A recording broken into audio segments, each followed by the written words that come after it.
Hey everyone, welcome back to DFS Bros. We are with our Week 13 head-to-head. Kirk won last week. I forgot to give us an actual matchup on DraftKings, so we did the math ourselves, and Kirk did in fact beat me. So he is 3-2, and I am 3-3. We are trying to keep each other from getting to 500, getting above 500. It's been pretty hard. What do you think, Kirk? Think I like my odds this week. I don't think so. All right. So since I lost last week, I get to pick if I want the first overall pick or the back-to-backs. And I am going to take the back-to-backs. Last week, I tried the first overall pick. Didn't work out very well for me, so I'm trying a different strategy this time, and I'll let Kirk go ahead and tell me who he's taking. So Nick has blessed me with the chalk of the chalk this week. I'm going to go with David Montgomery. Right. A lot of chances that he could bust. We've seen in the past, but 5,500, no Cohen, just that workload, and against the Lions. Lions are awful. Yeah, that's a pretty good matchup. So I have a small list of players that I want to have in, and I know Kirk will more than likely take a few from me. So I'm just trying to go and put in the two players I want more than any other player on the slate to face Kirk. So I'm going to go with Derrick Henry as my first pick. Fantastic matchup, fantastic game. It's December. Derrick Henry's about to start eating every single game. And then my next one is going to be Allen Robinson at 6,700. Against the Lions, Allen Robinson is just a monster. Mitch Trubisky loves to target him. Even if it was Nick Foles loves to target him. So, yeah, I like these two first picks I made. Locked in two guys I love a lot on this slate. All right. So if you've watched any of our videos, especially the NFL pick videos, you've seen Nick struggle at the tight end position. So I kind of know what he's wanting this week is some stability. So I'm going to go ahead and just take Hawkinson. And that gives me a run back for my running back. And he's just been a level of consistency right now. Pretty much giving 10 plus every single week. And I just kind of want to see Nick struggle to try to find these like $2,500 tight ends later on in the video. Yeah, so yeah, Kirk he took the tight end that I was obviously targeting. Kirk and I do a lot of talking throughout the week, obviously, and we just know where each other are going. And with that being said, I'm going to snipe someone from him. I can go ahead and tell you guys there is a 99.9% chance his quarterback is Kirk Cousins. So I hope if he does take Kirk Cousins, Justin Jefferson gets all the targets. Yeah, I'm big on Kirk Cousins this year. Just following that point total Vegas is putting out 31.5 is crazy. I will go try to pick up some of the value. I'm going to go QT without Cobb. He's on IR. Don't know why they got rid of Stills.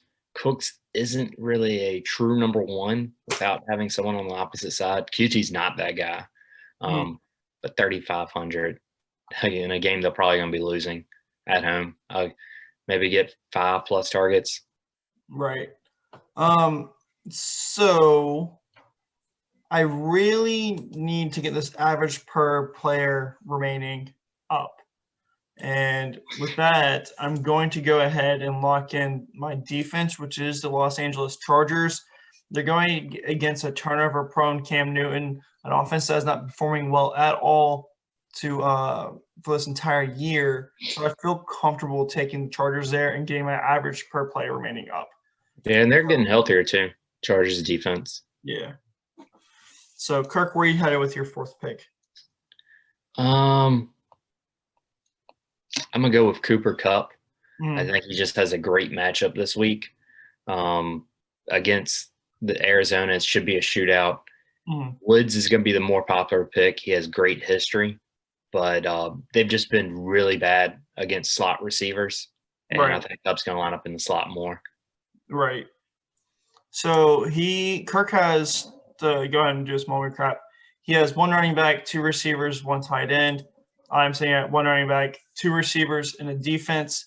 I'm going to go ahead and take my next running back. I'm going to bank on the Colts putting in Jonathan Taylor slowly after he's returning from the COVID list.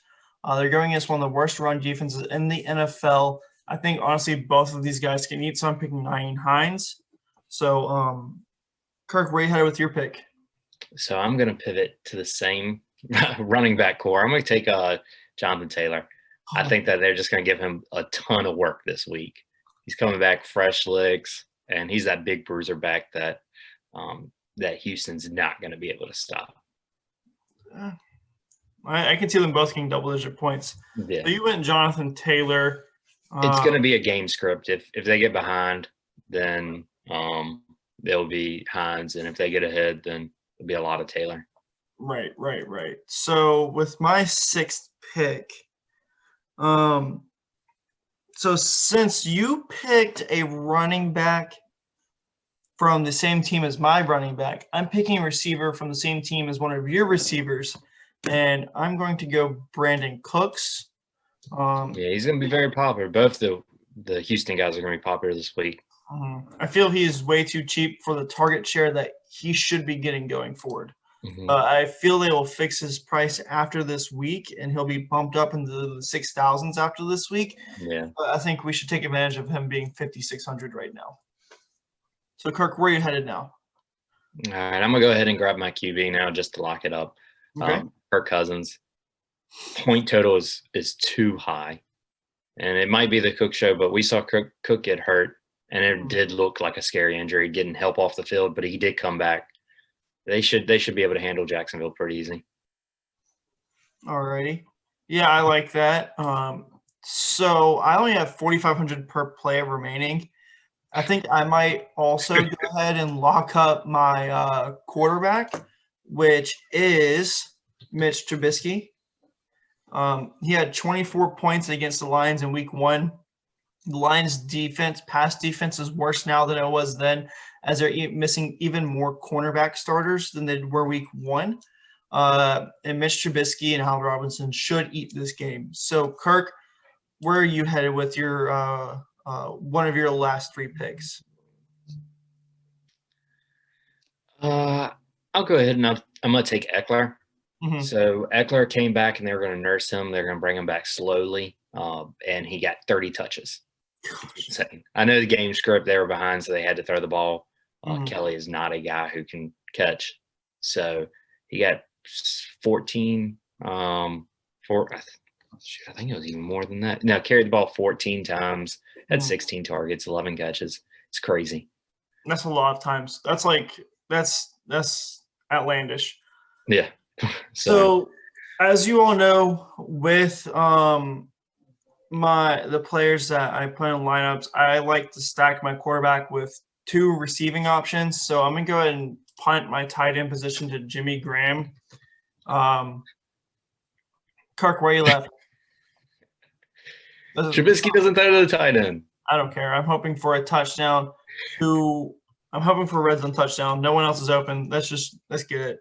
So, like I said, this is the tight end not to play this week. It's always fun to watch Nick pick those low-end ones. Yeah, it's fine. It's fine. All right, Kirk. All right, I'm going to grab a little correlation now. Go ahead and give me Kirk Cousins receiver. I'm going to take Thielen. Okay. I think it is going to be a Jefferson week, but Thielen's had a lot of red zone targets. Oh, yeah, for sure. He's missed them after having a week, so maybe he'll target him a ton. I'm thinking maybe 8 catches. Right. All right, Kirk. So we're already on your page. We both have one position left that's completely different position, so I'll let you go ahead and lock in your defense. Where are you going? All right, so I'm going to go with Seattle. They've been sacking the QB ever since they got Dunlap. The secondary's gotten a little bit of a break, and the Giants are on their backup QB just like the rest of the division is or is about to be. Wentz is going down this week. No, he's not. We're not talking about this right now. So I got 4,700 remaining. I'm just going to scroll down. I need to scroll even further down. Okay, I'm about there. Scroll up a little bit. I'm just going to take a look at the options I have. There's not many that stick out to me except for Henry Ruggs. this Jets defense is a defense that will definitely give up a lot of yards to a receiver, and Henry Ruggs is the type of player to get an 80-yard touchdown pass and get over half his points in one catch. And I think Ruggs has a great opportunity to do that against the Jets this week. Now, you think the Jets D is worse than Atlanta's D? Yeah, That I don't Atlanta know. versus Last week was Vegas insane. game was wild. No one saw that coming. This is our head-to-head this week. I'll go ahead and run through my team. I got Mitch Trubisky, Derrick Henry, Nyheim Hines, Allen Robinson, Justin Jefferson, Brandon Cooks, Jimmy Graham, Henry Ruggs, and Chargers defense. And Kirk, you can go ahead and read off your lineup to us. All right, so I got Kirk Cousins, David Montgomery, Taylor, Kiki QT, Cup, Thielen, Hawkinson, Eckler, and Seattle D. All right, 2 great lineups. And Kirk, I can't wait to beat you this week and for you to get at 500 and me to be about 500. That's gonna be the rest of the season for us here. All right.